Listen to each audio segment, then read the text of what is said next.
Then I went on to Libya, meeting Imam al-Gaddafi on the 21st of June 1981. Now, when I was in Libya, I met there the former Amin groups on the first side. Museveni was there. There were other groups. There was a fellow called Amin Mutiawa. Other people like Habib Kajimo were there. Now, that time we agreed to, the Libyans wanted us to unite, come one group, but we said no, because of the history of our country. Just first operate separately. Let the NRA continue doing work separately. The Western groups can do their work separately. Kaira can do his work separately, but we coordinate until we agree on the policies properly. So that's how we met Museveni for the first time.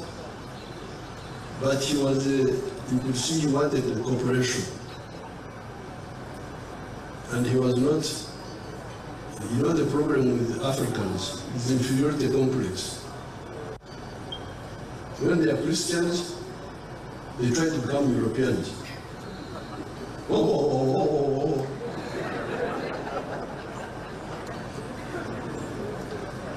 They think being Christian is being European. When they are Muslims, they want to become Arabs. Arabs. But you are not an Arab. You are a Mahdi. I can see you. Why do you want to be an Arab? So, I could see those groups in Libya when we were there. And I told Gaddafi, these people will not help you. There was one character called Amin Mutiaba. I was asking about him yesterday. What happened to Amin Mutiaba? There. Oh. So we said, no, if you want to help us, you help us. But if you don't want, you shall manage. Gaddafi gave us some little support. Then those Amin Mutiabas diverted some of it to PFM, but we fought. So we agreed to coordinate, not unite, but coordinate. Now, so we came back here. I came back, I arrived on the 9th of December, 1981. We started fighting here inside the country. And we captured a lot of weapons from the army, the UNLA, Masindi, Attack, Kavamba, Chiboga, Oima. By 1985, we had accumulated quite a lot of guns from internal. Then I could see that Ogoto was going to collapse. We had enough power to bring down Ogote, but not enough manpower to control the whole country. So I was worried that there may be chaos in the country. We defeat Amin, we defeat Ogote, but we don't have enough manpower, armed manpower, to control the whole country. So I decided to go back to Libya to see Gaddafi again. And I met him again. This time he gave me some ammo and some few guns.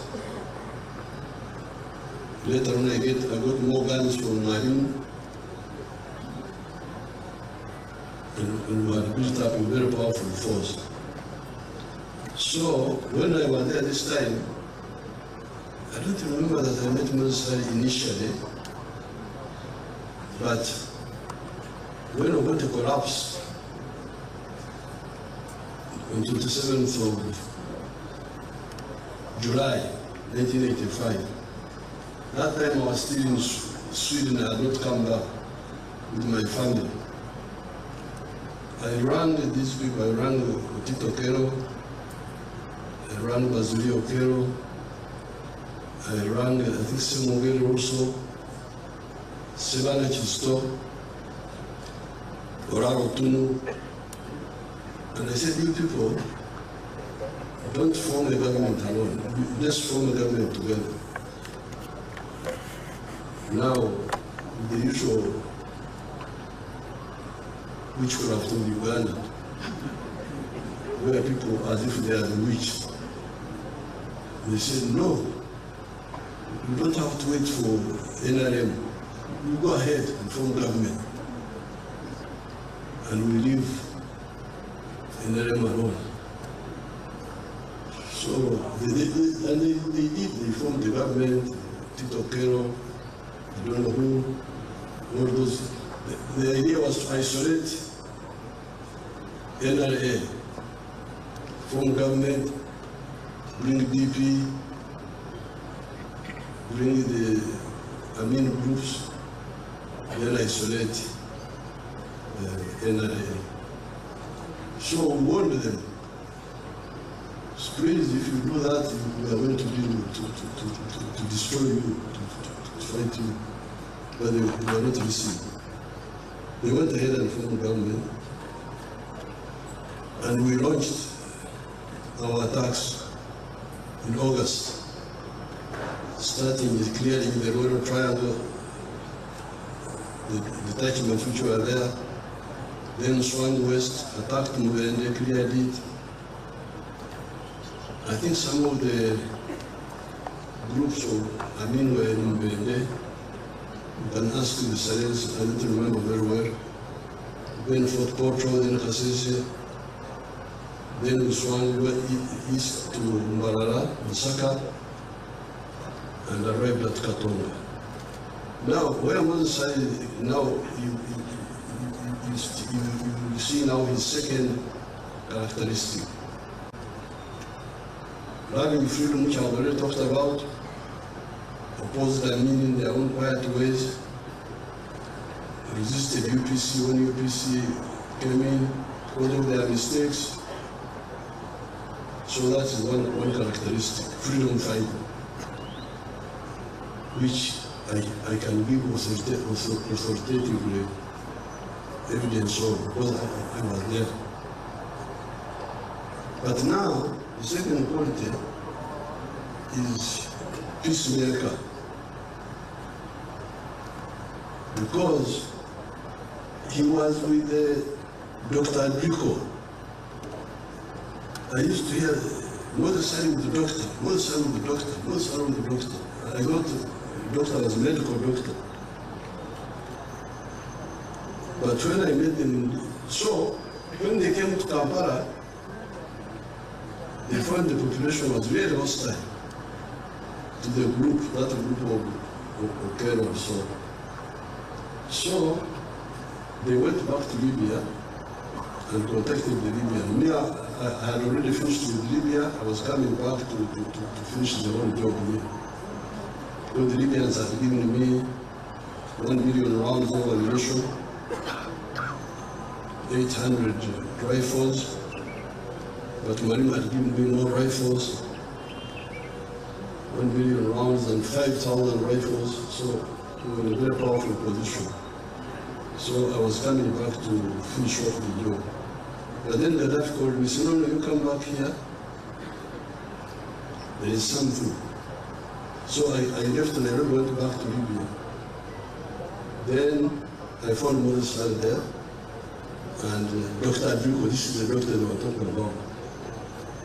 He was a doctor of something else, not medicine. So I said, what are we doing now? They said, no, because they were already part of the other effort to isolate NRA.